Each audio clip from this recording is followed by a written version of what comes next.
Welcome, Star Warriors, to the Outer Rim. Today I have some hopefully interesting things to say. I've got some new ideas I want to throw out in front of you guys and see what you think. And I have a few excerpts from an article I want to read. I'm not going to read the whole thing. I think you guys are tired of listening to me read articles in their entirety. So,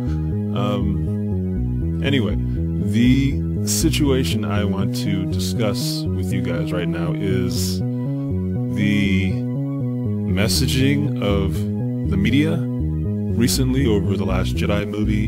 I want to talk about the petitions to retcon the Last Jedi. The petitions, I'm sure there are some, I haven't heard of them, but I'm sure they're there, to fire Kathleen Kennedy and Rian Johnson and all of that. I want to discuss all these things. I think there's a connection, a relation that is important to what all of us here seem to care about, and I want to shine some light on why these petitions to retcon The Last Jedi and fire Kathleen Kennedy are important, even though I don't think they're necessarily going to come to fruition as far as getting their goal through. But first I want to talk a little bit about the Solo movie and what's so important with it right now. That movie is just it's the problem isn't the director. You know, Ron Howard's a great director. The problem isn't even the fact that the actors aren't the beloved actors that we know from the past who have played these characters, although that is definitely a problem for me. As a movie that's going to be put in front of millions of people, it's not necessarily a problem for everyone else. The problem is Kathleen Kennedy and the way she does stuff. You know, so this subject right here is divorce from Rian Johnson. It's Kathleen Kennedy, and right now she is the most toxic part of Disney Star Wars, right? So it will be interesting to see if she tries to throw her particular brand of feminism around in this film like she has in episodes 7 and 8. Personally, I don't think this film can afford it, but we will see. That's why I'm encouraging all of you to go to the cheapest theater you can find when this movie comes out. You know, there's got to be a theater that, you know, will charge $7 or $8 somewhere near you to see this film, and watch it once.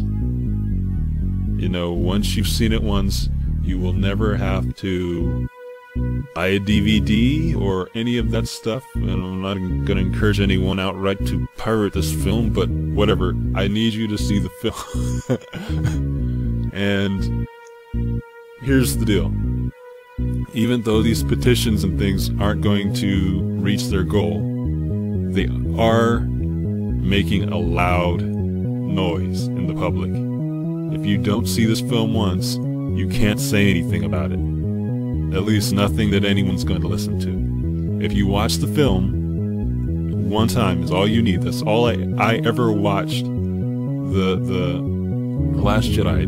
I never ever watched that thing twice. And I've made quite, you know, a large sound about it, at least for me. I mean, my YouTube channel was dead before that movie came out. And now it's growing steadily, and people who are angry and want to, you know, have a place to vent and listen to others vent, can do that now because I saw this movie. And that's kind of what I want to encourage with this Solo film. If this Solo film is even a fraction, has even a fraction, a small fraction of the flaws that The Last Jedi had, it needs to be blasted. And to blast it adequately, you need to see it at least once.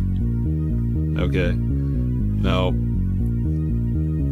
another thing I want to address is the petitions, you know, because even though to some extent they seem really ridiculous, I think they need to happen in order for Disney and Lucasfilm to kind of put their people that are, you know, toxic to the franchise on notice.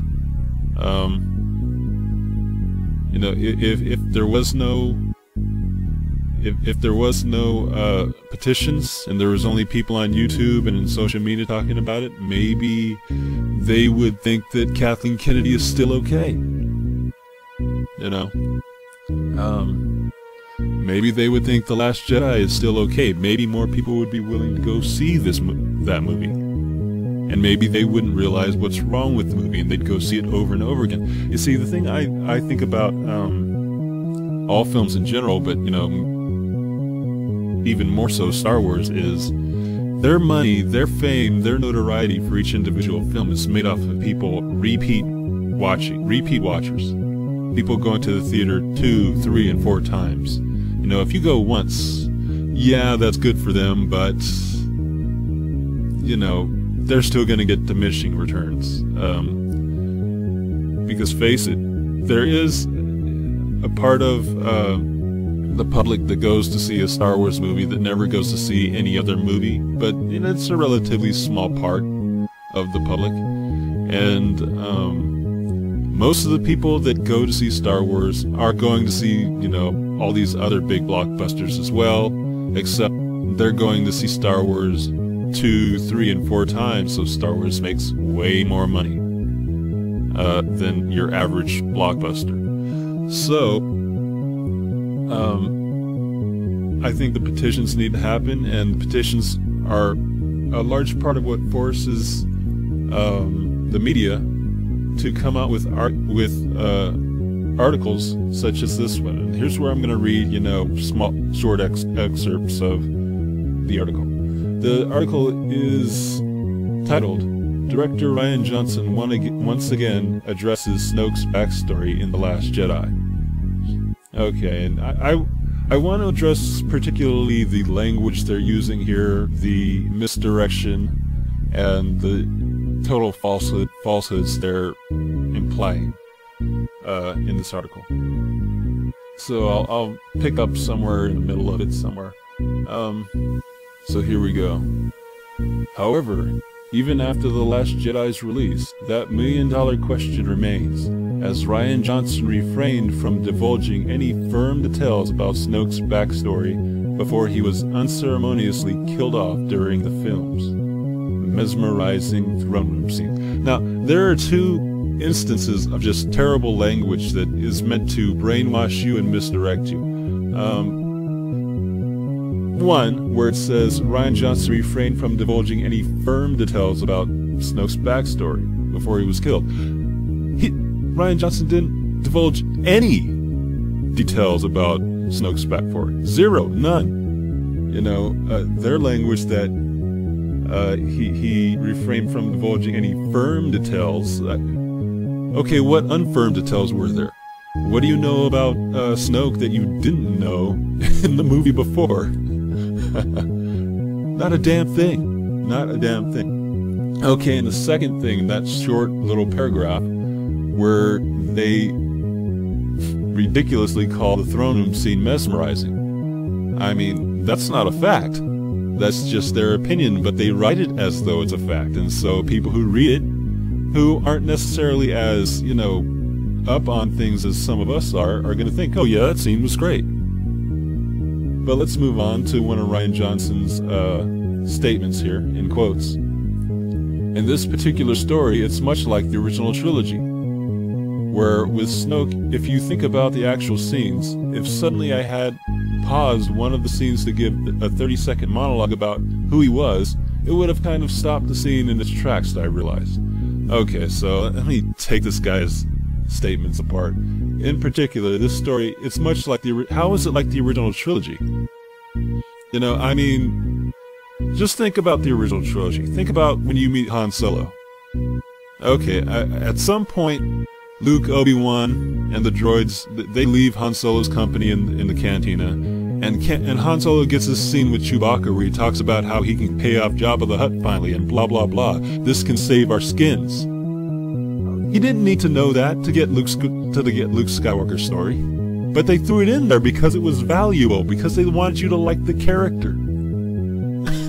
It didn't take any more than 30 seconds. It wasn't an out-of-the-way monologue.